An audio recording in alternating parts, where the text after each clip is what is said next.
بسم اللہ الرحمن الرحیم۔ اعوذ باللہ من الشیطان الرجیم، بسم اللہ الرحمن الرحیم۔ کتاب شرح باب یادیہ شرح سبق نمبر 33، فصل دوم، صفات ثبوتیہ خداوندی۔ صفات ثبوتیہ میں سے گفتگو پہنچی تھی صفت نمبر 7 متکلم ہونا، اور اس کے بعد آخری صفت خداوند کریم کا صادق ہونا، یہ بیان کریں گے۔ صفت متکلم میں ہمارا یہ دوسرا درس ہے۔ سب سے پہلے کلام کی تعریف کی تھی کہ کلام کسے کہتے ہیں، اور اسی طرح اس میں 4 مہم گفتگو ہوئی تھی۔ ایک تو خداوند کریم کا متکلم ہونا کیسے ثابت کریں گے، عقلی طریقے سے یا نقلی طریقے سے، اس کے بارے میں گفتگو ہو چکی اور تھوڑی سی گفتگو باقی ہے۔ دوسری گفتگو یہ کہ اس کلام کی ماہیت کیا ہے، کلام لفظی ہے یا کلام لفظی ہے، کلام صرف معنی ہے یا خود الفاظ ہیں، یہ گفتگو آ رہی ہے۔ اس کے بعد یہ جو کلام ہے اس کا محل کیا ہے، مکان کیا ہے، کہاں سے یہ نطق نکل رہا ہے، اگر ہم لفظی کے قائل ہو جائیں تو۔ اس طرح اگر کلام لفظی ہے تو اس کا بالآخر محل کس طریقے سے ہے۔ اور آخری گفتگو یہ ہوگی کہ خداوند کریم کا یہ جو کلام ہے حادث ہے یا قدیم ہے۔ تو اس حوالے سے آج ہماری دوسری گفتگو ہے الثانی۔ اول کلام کی دلیل کے حوالے سے گفتگو تھی کہ کلام پہ متکلم ہونے پہ دلیل کیا ہے، عقلی ہے یا نقلی ہے۔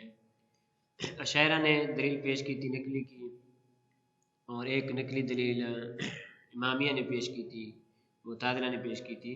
تو عرض کی تھی کہ خداوند عالم کے اس پہ متکلم ہونے پہ عقلی دلیل بھی موجود ہے، اور نقلی دلیل خود قرآن مجید ہے۔ اور اشاعرہ نے جو دلیل پیش کی تھی اس سے دور بھی لازم نہیں آتا، اور وہ دلیل کیا تھی، اجماع انبیاء، جتنے بھی انبیاء ہیں، انبیاء تشریف لائے تمام نے فرمایا کہ اللہ کا کلام ہے، اللہ کا کلام ہے، بس انبیاء کا اجماع ہے۔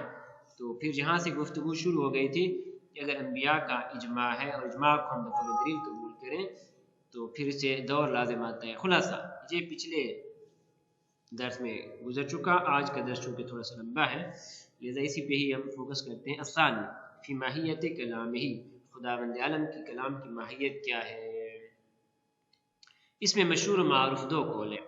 ایک قول ہے کہ کلام معنی ہے، ما فی الضمیر ہے، جو چیز ذہن میں آتی ہے جس کو وہ کلام نفسی کہتے ہیں، یعنی اس میں نہ تو کوئی حرف ہے، نہ کوئی آواز ہے، نہ کوئی امر ہے، نہ کوئی نہی ہے، نہ کوئی خبر ہے، نہ کوئی استخبار ہے، جتنے بھی اسالیب کلام ان میں سے نہیں ہے۔ یہ قول ہے اشاعرہ کا کہ وہ کلام نفسی کے قائل ہے، ما فی الضمیر کے، انسانوں کے لحاظ سے جس نے ایک چیز آپ کے ذہن میں آتی ہے، تو جو کچھ آپ کے ذہن میں آ رہی ہے یہ نہ تو حرف ہے، نہ ہی آواز ہے، نہ کوئی اور چیز ہے، پھر آپ ان کو الفاظ کے قالب میں، مختلف قسم کی عبارات کے قالب میں آپ اس کو آگے بیان کرتے ہیں، یا بالفرض اگر آپ بول نہیں سکتے تو اشاروں کے ذریعے اپنے ما فی الضمیر کو آگے بیان کرتے ہیں۔ تو خلاصہ اس طریقے سے خداوند عالم کی جو کلام ہے وہ کلام نفسی ہے، یہ قول اشاعرہ کا۔ فزعم الاشاعرہ، تو اشاعرہ کا گمان یہ ہے کہ انہ معنی، کلام ایک معنی ہے، ایک ما فی الضمیر ہے، اور اس کی خاصیت کیا ہے، نمبر 1 قدیم، حادث نہیں بلکہ قدیم ہے، نمبر 2 قائم بذاتہ، خداوند عالم کی ذات کے ساتھ قائم ہے۔ یعبر عنہ، اس بات کو اشاعرہ تعبیر کرتے ہیں بالعبارات المختلفہ المتغیرہ المغایرہ، مختلف عبارتوں کے ساتھ، متغیر تبدیل شدہ عبارتوں کے ساتھ۔ اور یہ جو کلام ہے خداوند عالم کی، المغایرۃ للعلم والقدرہ، خداوند عالم کی علم اور قدرت کے علاوہ ایک چیز ہے، ایک اور صفت ہے۔ علم ایک صفت ہے، قدرت اور صفت ہے، اور کلام اور صفت ہے۔ ولیس بحرف ولا صوت ولا امر ولا نہی ولا خبر ولا استخبار وغیر ذلک من اسالیب الکلام، اس میں نہ حرف پایا جاتا ہے، نہ آواز پائی جاتی ہے، نہ امر پایا جاتا ہے، نہ نہیں پائی جاتی ہے، نہ خبر ہے، نہ استخبار ہے، اور باقی جتنے بھی کلام کے اسالیب آپ نے پڑھے ان میں سے کسی بھی اسلوب میں یہ نہیں ہے۔ دوسرا قول ہے کہ نہ، یہ کلام لفظی ہے، باقاعدہ اس کے اندر حرف موجود ہے، اس کے اندر آواز موجود ہے، اس کے اندر باقاعدہ ترکیب موجود ہے، اور ترکیب بھی ایسی کہ جو مفہم ہو، کیونکہ ترکیب غیر مفہم بھی ہوتی ہے۔ وقالت المعتزلة والکرامیۃ والحنابلہ، معتزلہ، کرامیہ اور حنابلہ یہ تین فرقے اس بات کے قائل ہیں کہ ہوا یہ کلام الحروف، حروف ہے، والاصوات آوازیں ہیں، ایسی آواز حروف کے المرکبہ ترکیبا مفہما جن کے اندر ترکیب موجود ہے، اور ایسی ترکیب کہ جو مفہم ہو۔ جناب اشار مقداد رحمۃ اللہ علیہ فرماتے ہیں ان دو قولوں میں سے ہم جس قول قبول کر رہے ہیں والحق الاخیر، دوسرے قول کو کہ ہم بھی اس بات کے قائل ہیں کہ خداوند عالم کی کلام کلام لفظی ہے، اس میں حروف اور اصوات ترکیب مفہم موجود ہے۔ اس کی کیا دلیل ہے؟ فرماتے ہیں دو دلیلیں ہیں، لوجہین۔ الوجہ الاول ان المتبادر لافہام العقلاء هو ما ذکرناه، کہ جب کسی کے سامنے کہا جائے بھی کلام، تو جو چیز متبادر الی الفہم ہے، علم اصول میں یہ بات گزر چکی ہے کہ تبادر دلیل ہے کس کی؟ حقیقت کی۔ لذا جو کچھ متبادر ہوتا ہے لفظ کلام سے وہ یہی ہے، کلام یعنی حروف، کلام یعنی اصوات، کلام یعنی اس کے اندر ترکیب ہو، کلام یعنی ترکیب مفہم۔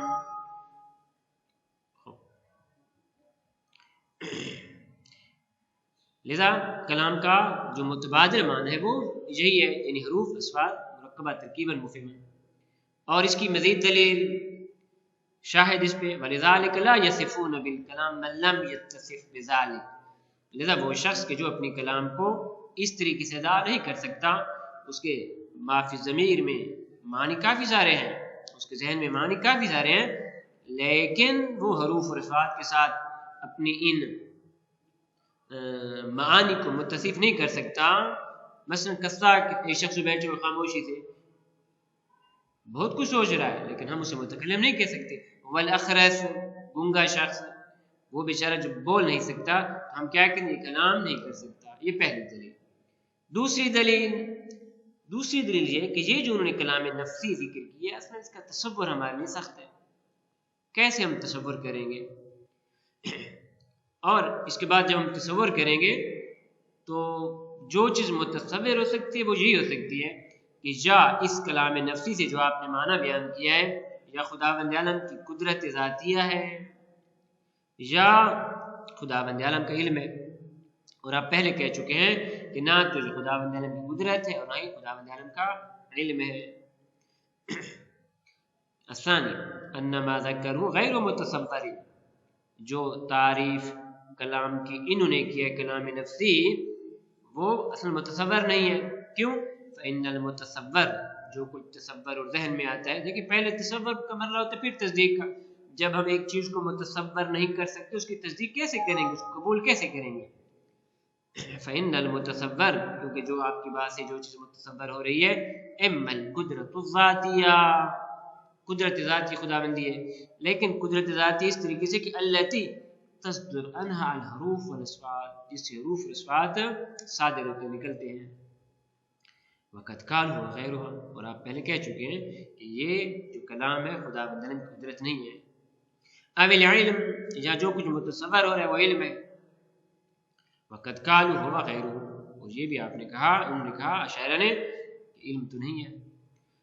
خداوند کی جو باقی صفات ہے ان میں سے کوئی کی صفت کے اندر ہم اس کو ڈال سکتے ہیں؟ فرماتے وہ بھی نہیں ہے۔ وباقی صفات لیس صالحا لمصدریت ما قال، باقی جو صفات ہے خداوند عالم کی، جس طرح صفت ابدی بیان کی سرمدی، یا خداوند عالم کا صادق ہونا، اور باقی جتنی بھی صفات ہیں وہ بھی لیست صالحا لمصدریت ما قال، وہ بھی اس بات کی صلاحیت نہیں رکھتی کہ وہ مصدر بنے اس کلام کا کہ جو اشاعرہ کہہ رہے ہیں، یعنی کلام نفسی خداوند عالم کی باقی صفات سے بھی باہر نہیں آ سکتی۔ وَإِذَا لَمْ يَكُنْ مُتَصَوَّرًا، جب اصلا اس کا تصور ہی نہ ہو تو لم جیسے اس بات، تو اس کی اس بات کیسے ہو سکتا ہے؟ اِذِ التصدیق مسبوق بالتصور، کیونکہ تصدیق سے پہلے تصور کا ہونا ضروری ہے۔ جب تصور نہیں ہو سکتا تو اس کی تصدیق کیسے کریں گے؟ بنابر کلام سے مراد کلام لفظی ہے، کلام نفسی نہیں ہے۔ اس کے بعد تیسری بحث کہ یہ خداوند عالم کی کلام کا محل کیا ہے، محل کلام کیا ہے، فیما تقوم بہ تلک صفت تکلم کس چیز کے ساتھ قائم ہے. تو یہاں پر بھی اقوال ہے. پہلا قول ہے اشاعرہ کا، وہ کہتے خداوند عالم کی ذات کے ساتھ قائم ہے، جیسے کہ ان کی عبارت میں یہ چیز موجود تھی. لذا کہتے اما الاشاعرہ فلقولہم بالمعنی، چونکہ وہ کہتے تھے کہ کلام کلام نفسی ہے، کلام کلام معنی ہے.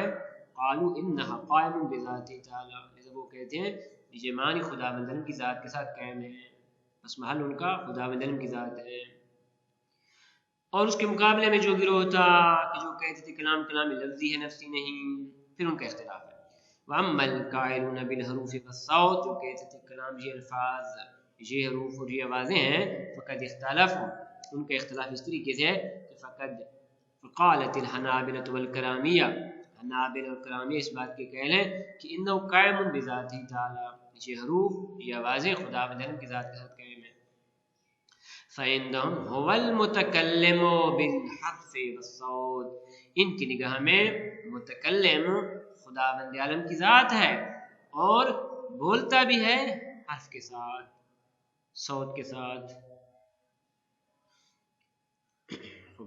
بات بڑی عجیب ہے، آیا خداوند عالم باقاعدہ حرف ادا فرماتا ہے، باقاعدہ آواز، کیونکہ حرف کی ایک مخصوص تعریف مقطع الفم سے نکلنے والے کو حرف کہتے ہیں. اس کے باقاعدہ مخارج موجود ہیں، جس طرح انسان کے اندر مختلف قسم کے مخارج ہیں، حروف مخارج، حروف کا باقاعدہ بحث علم تجوید میں.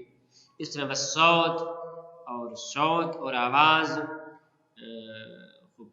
آواز بھی ایک مخصوص طریقے سے نکلتی ہے، اور خداوند عالم کے ہاں تو اس قسم کے اعضاء و جوارح موجود نہیں ہیں.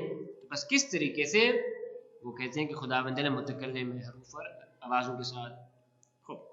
وقالت المعتزلۃ والامامیہ، اس کے مقابلے میں معتزلہ اور امامیہ کا قول ہے، وہ الحق، اور حق قول بھی یہی ہے. وہ کیا وجہ ہے کہ انہ قائم بغیر لا بذاتہ، کلام کلام لفظی ہے لیکن خداوند عالم کی ذات کے ساتھ قائم نہیں ہے بلکہ غیر کے ساتھ قائم ہے، جیسے کہ آگے اس کی وضاحت آ رہی ہے. کما اوجد الکلام فی الشجرہ، جس طرح خداوند عالم نے جناب موسیٰ علیہ السلام کے لیے کلام کو ایجاد کیا فی الشجرہ، درخت میں، فی الشجرہ. فسامعہ موسیٰ، اور جناب موسیٰ علیہ السلام نے اس شجرہ سے خداوند عالم کا کلام سنا تھا. سورہ نمبر کے قصص میں پورا قصہ بیان ہوا ہے کہ جب جناب موسیٰ علیہ السلام واپس جا رہے تھے مدائن سے مصر کی طرف، تو وادی مقدس بالوادی المقدس طویٰ، وادی مقدس طویٰ میں ایک شجرہ کو دیکھا کہ جس سے آگ نکل رہی تھی. جب وہاں پہ پہنچے تو وہاں پہ اس شجرہ سے آواز آئی، اس درخت سے آواز آئی. تو خداوند عالم نے کلام کو پیدا کیا ہے کس میں؟ شجرہ میں. پس یہ کلام قائم ہے لیکن خداوند عالم کی ذات میں نہیں بلکہ غیر میں، مثلا یہاں پہ اس شجر و درخت میں. بنابراً ومعنی انہ متکلم، خداوند عالم کے متکلم ہونے کا معنی یہ ہے کہ انہ فعل الکلام، کہ اس نے کلام کو بنایا ہے، کلام کو ایجاد کیا ہے، کلام کی تخلیق کی ہے. لا قام بہ الکلام، نہ یہ کہ کلام ان کے ساتھ قائم ہے. بنابراً کلام خداوند عالم کی صفت فعلی ہے، اور صفت فعلی خداوند عالم مخلوقات میں سے کسی مخلوق میں پیدا فرماتا ہے. جس طرح انسان کو پیدا فرمایا اسی طریقے سے انسان کے اندر کلام کو پیدا فرمایا. جس طرح درخت کو پیدا فرمایا اسی طریقے سے درخت کے اندر اگر چاہے تو کلام کو ہی پیدا فرما سکتا ہے. والدلیل علی ذلک، اس کی کیا دلیل ہے؟ یہ انشاءاللہ سبق نمبر 34 میں بیان کریں گے. وصلی اللہ علی محمد و اہل بیتہ الطیبین الطاہرین.